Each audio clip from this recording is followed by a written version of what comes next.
Hey everybody, in today's lecture from CyberMD, we will be diving into the topic of ventricular tachycardia, a type of cardiac arrhythmia that is an important topic on the USMLE STEP 1 exam.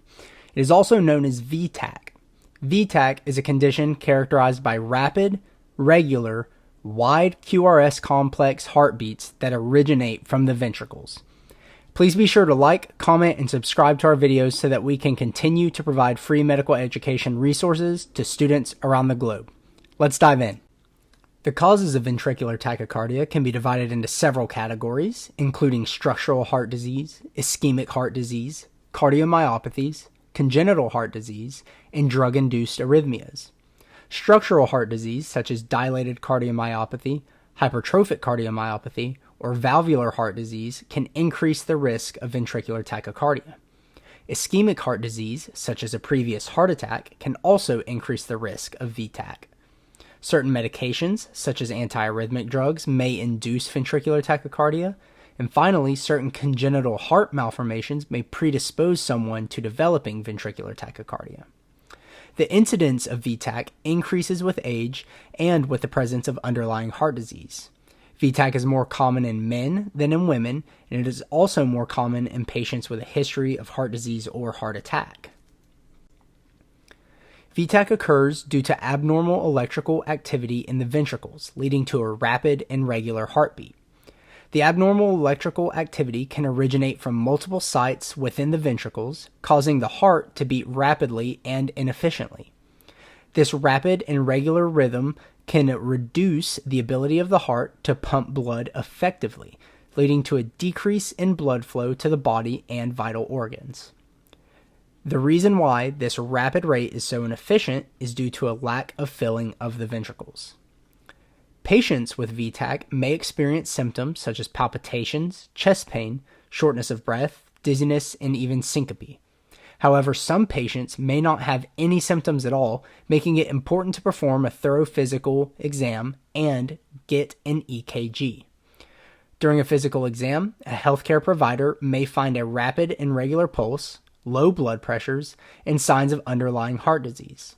Additionally, a thorough history and physical exam can help identify any underlying causes of VTach, such as the aforementioned heart disease, as well as heart failure or drug toxicities. The diagnosis of ventricular tachycardia is typically made based on the patient's symptoms and the results of the EKG.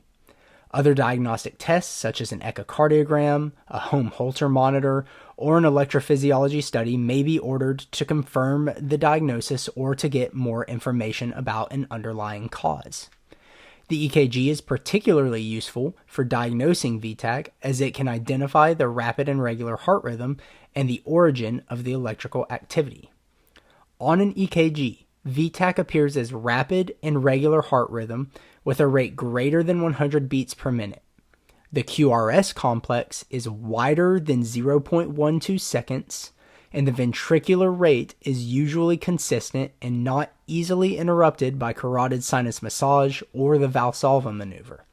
You should assume that any wide complex tachycardia is ventricular tachycardia until proven otherwise, even if the patient's vital signs are otherwise stable. The management of ventricular tachycardia depends on the underlying cause and the severity of the arrhythmia. Medical therapy may include antiarrhythmic drugs, beta blockers, or amiodarone. In some cases, electrical cardioversion may be necessary to restore a normal heart rhythm. Implantable cardioverter defibrillators, or ICDs, may be recommended for patients with recurrent VTach or a high risk of sudden cardiac death.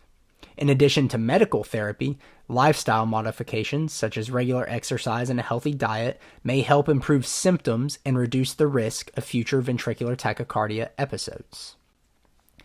VTach should be differentiated from other arrhythmias such as supraventricular tachycardia, atrial fibrillation, and premature ventricular contractions. It is important to accurately diagnose VTach as the treatment and management of these arrhythmias can vary significantly. The prognosis of ventricular tachycardia can vary widely depending on the underlying cause and the severity. Patients with VTach secondary to structural heart disease or ischemic heart disease may have a poor prognosis compared to those with a drug-induced ventricular tachycardia. Ventricular tachycardia can lead to several complications, including heart failure, as we've mentioned, sudden cardiac death, and stroke. Additionally, recurrent episodes of ventricular tachycardia can cause decreased cardiac output, leading to decreased blood flow to the body and to the vital organs. It is important to diagnose and manage VTach effectively to reduce the risk of these complications. In conclusion, VTach is a type of cardiac arrhythmia that is important to understand for the USMLE Step 1 exam and for clinical practice. Understanding the etiology, epidemiology, and all of the other things we've talked about in this lecture are critical in providing the best possible care for your patients. Thanks for tuning in, and we'll see you next time.